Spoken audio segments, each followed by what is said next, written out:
Assalamualaikum Ustadz Muhammad Joban. Waalaikumsalam warahmatullahi wabarakatuh. Masya Allah. Sobahul Khair waktu Indonesia ini Bang Ustadz Joban. Ya, di sana hari Kamis sore atau malam Ustadz di sana di Setel. Sore ya, Masya Allah. Oh, apa? Lagi udaranya lagi kayak udara Jakarta. Oh, panas-panas sedap ya gitu ya. Masya Allah. Jam berapa maghrib di sana? Mundurkah kalau panas begini, Ustadz? Sekarang 9:04 maghrib. Maghribnya pukul 9, kalau 9 malam, berapa gitu ya? Iya, malam. Waduh, kalau puasa ini mateng pula ya, pas bulan puasa ya. Hanya jam 11 lebih. Jam 11? Ya. Oh, nanti tidurnya kapan? Habis itu tidur nanti matahari terbit? Tidur jam 3 udah subuh.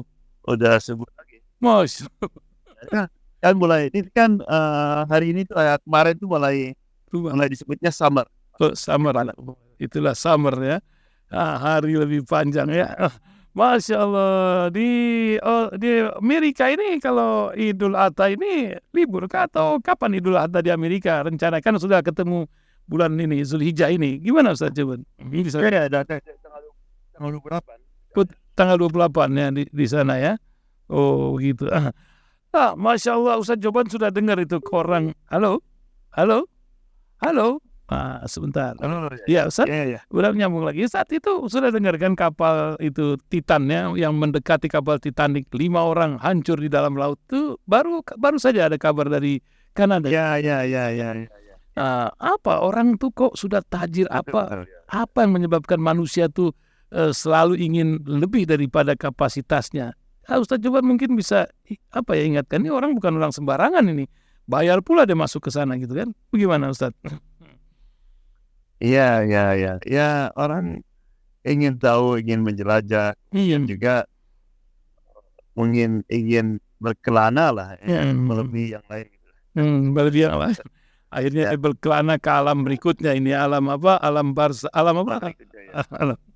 Ya, Ustaz, alam barzah.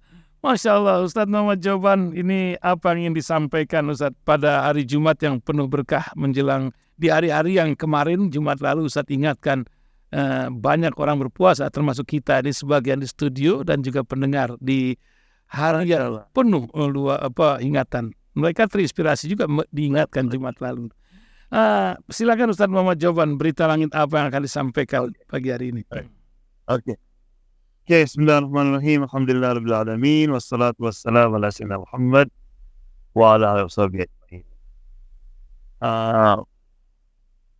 Hari Nabi SAW sedang duduk di masjid bersama sahabatnya. Pak Ihsan, ini ada suara musik masih jalan itu. Suara musik. Tapi di studio enggak terdengar ya? Oke, sekarang udah mati. Udah mati. Jadi tiba-tiba Nabi senyum. Para sahabat kaget lihat Nabi senyum. Karena mereka tahu bahwa Nabi itu baru kehilangan anaknya yang bernama Abdullah. Sebelumnya Qasim. Kemudian bukan itu saja, sudah kehilangan anaknya, punya tetangga musuhnya yaitu Abu Lahab. Jadi orang kan biasanya meskipun musuh, kalau musuhnya itu kehilangan anaknya ya paling tidak ucapan belasungkawa atau simpati. Ini mah enggak, malah jika kingkrak, loncat-loncat ya keliling kota Mekah, Butira Muhammad, Muhammad terputus, aja keturunannya terputus. Karena orang Arab tuh mengapa mereka ingin punya anak laki-laki, karena namanya akan dibawa terus, itu kan. Nah, dalam keadaan seperti ini tiba-tiba Nabi senyum. Makanya sahabat bertanya, Rasulullah, apa gerangan yang membuat baginda senyum tiba-tiba? Dibilang baru saja turun sebuah surat yang sangat berharga sekali, yang melebihi harga dunia ini, itu kan. Surat, saya kira semua pendengar tahu surat ini, karena surat yang paling dicintai, kan, kena pendek kan.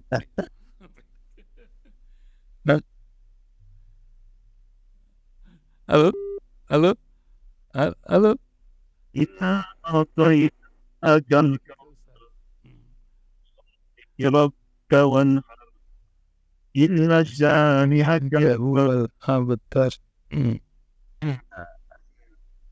yang ini sesungguhnya kami. Lembut dan kata kami di sini bukan berarti Allah itu tiga, menunjukkan makna naunul azam, naun kebesaran.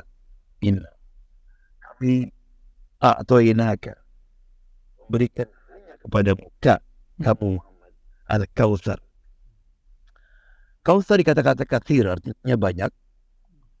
Namun katsir banyak. Kalau kautsar itu kalau orang Surabaya bilang Enak.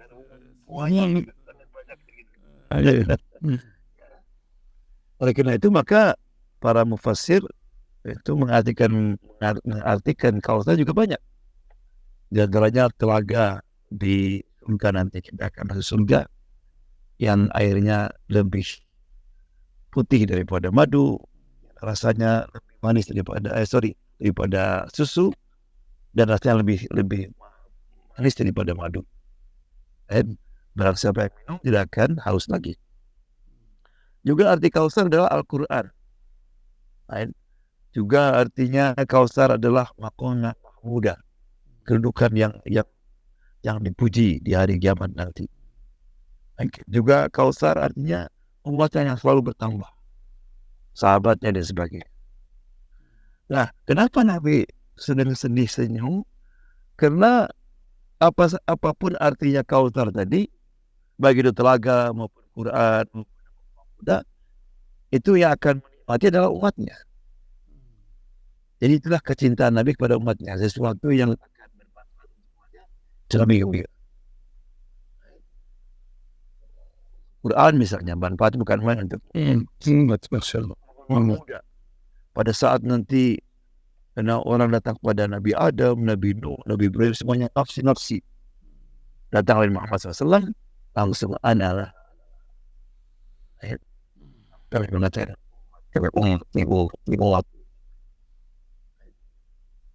banyak lebih. Kemudian Allah mengatakan fasalli li rabbika wanhar. Ini Allah ingin mengajarkan kalau kita dikasih kenikmatan, apa reaksi kita yang pertama? Fasalli, salatkan, kerjakan salat. So the best expression, cara yang paling disenangi sama Allah untuk menunjukkan kesyukuran kita kepada Allah dengan salat. Jadi kita mesti rubah konsep salatnya. Orang kadang-kadang kenapa salat harus ke neraka, dibakar. Ya. Salat itu untuk menunjukkan syukur kita kepada Allah Subhanahu wa taala. Dan wa amma bi ni'mati rabbika fahaddits. Dan juga salat ini adalah fondasi yang penting. Makanya orang yang menjaga salat, insya Allah dia selamat. Masih banyak dosa tapi masih salat, itu masih terjaga insya Allah. Dan hampir semua nabi itu selalu amanatnya salat. Nabi Musa alaihissalam pertama yang diturunkan kepada Musa apa? Wa aqimis sholata li dzikri. Jadikan salat untuk mengenangku, mengingatku. Nabi Isa masih bayi, apa amanatnya? Wa ausani bis shalah. Dan Allah mewasiatkan kepada aku untuk mendirikan salat.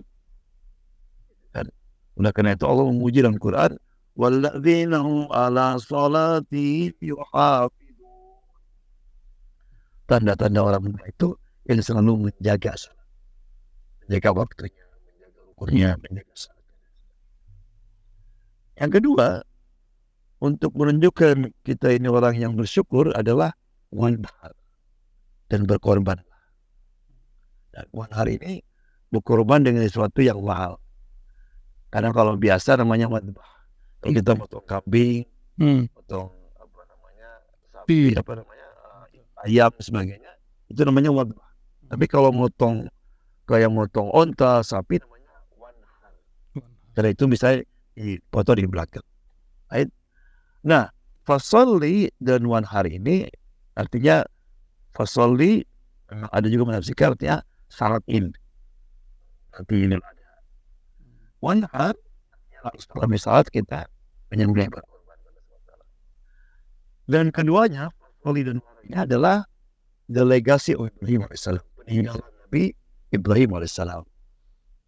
Nabi Ibrahim alaihissalam setelah membangun Ka'bah, apa doanya? Beliau ingin untuk agar supaya nanti orang di sekitar itu mendirikan salat. Masya Allah. Hanya doa yang saya amanatkan kepada para pendengar semua sebelum salam. Innaka hamidum majid. Jangan lupa baca doa Ibrahim. Right? Rabbi ja'alni muqimas shalah wa min dzurriyyati Rabbana wa taqabbal du'a.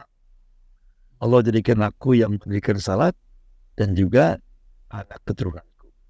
Ya Allah terimalah. Ya lupa itu. Alhamdulillah. Yang salat sebelum salam saya doain. Untuk supaya anak kita selalu mereka bisa mendirikan salat. Ulangin Ustaz doanya, dengar banyak ingatan. Ulangin doanya Ustaz. Doa tadi sebelum salam. Ya, sebelum salam. Jadi soal doa itu lebih diterima sebelum salam daripada setelah salam. Karena setelah salam itu lebih baik itu banyak zikir. Bukan doa.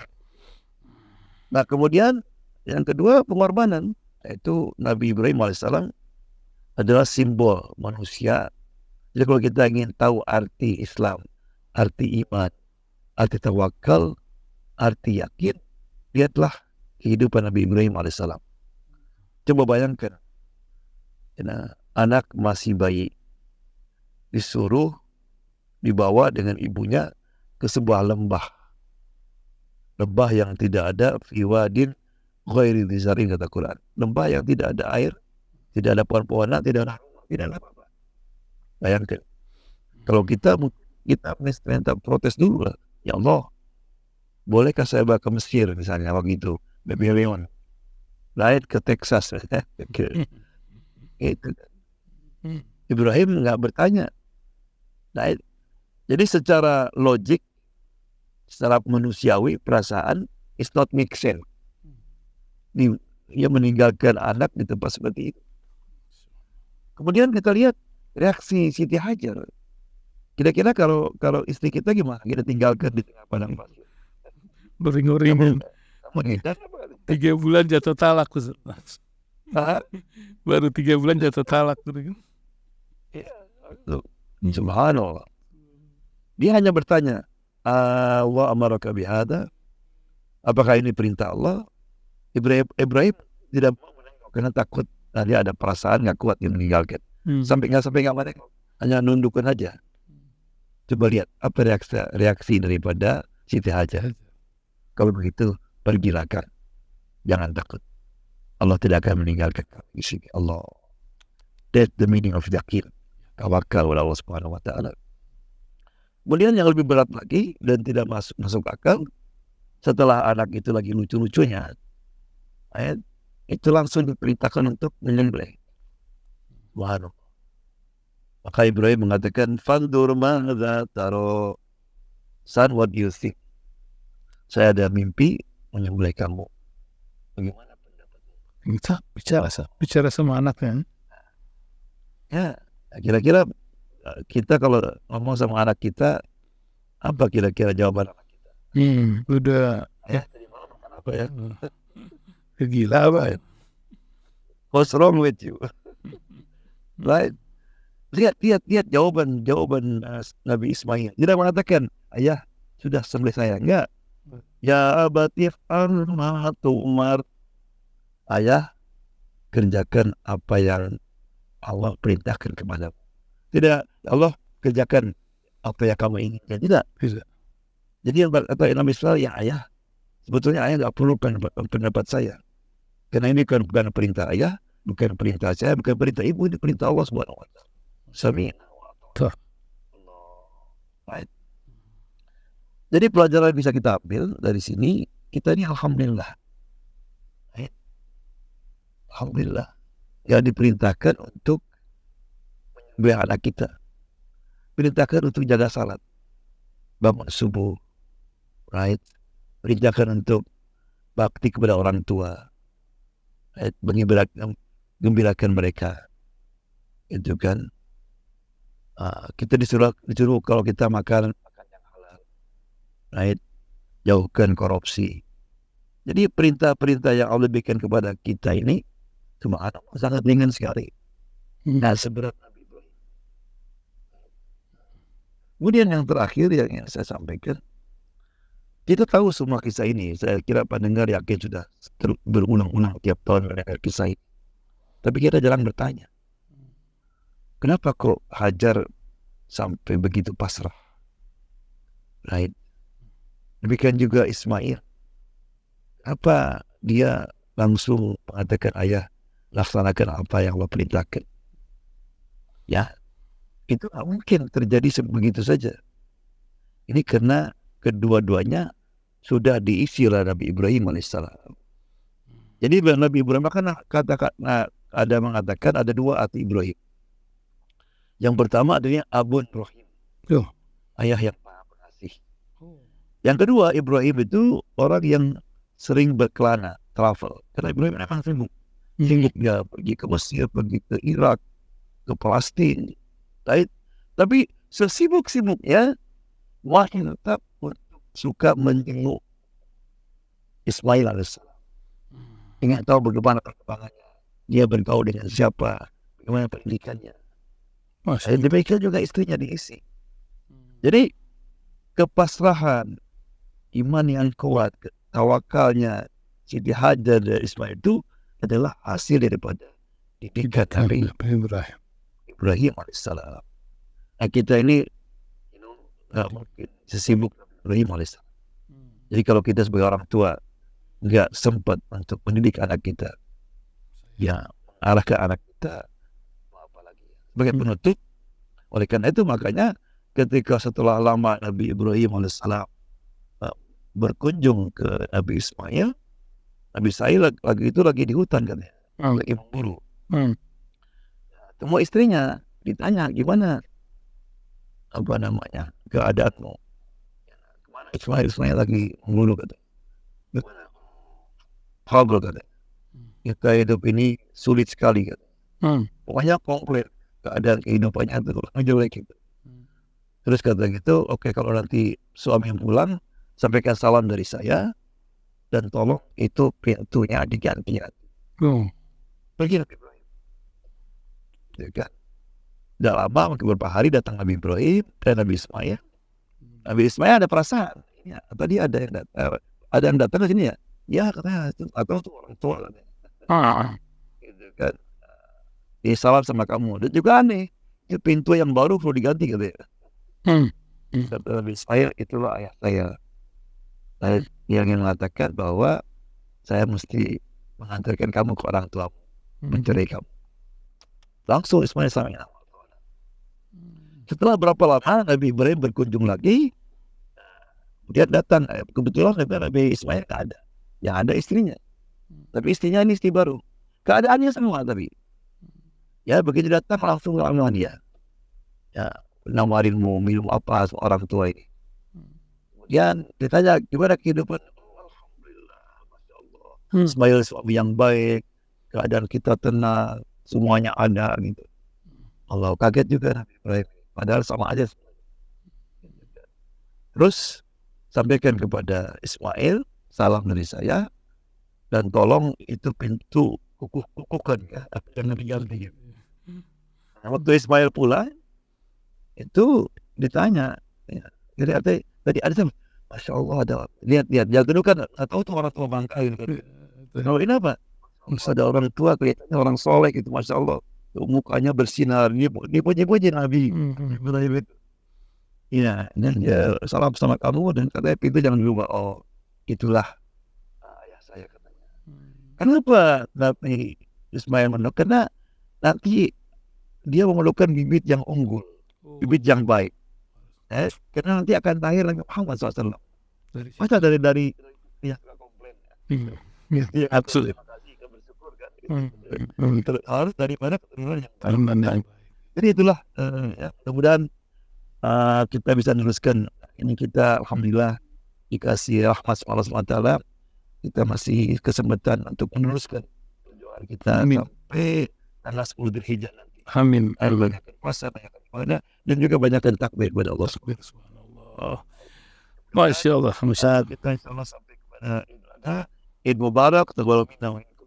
Kabul Karim. Terima kasih Ustadz Muhammad Joban. Mudah-mudahan Allah memberikan kesehatan dan diberikan keberkahan di Id Mubarak ini. Allah juga memberikan keberkahan bagi yang pergi haji sekarang ini, luar biasa panasnya juga di sana. Masya Allah. Mas, terima kasih Ustadz Muhammad Joban pagi hari ini. Berita dari langit yang selalu ditunggu-tunggu oleh berbagai pendengar kita. Di Amerika 34 orang nih sekarang streaming pagi hari ini. Sore hari di sana.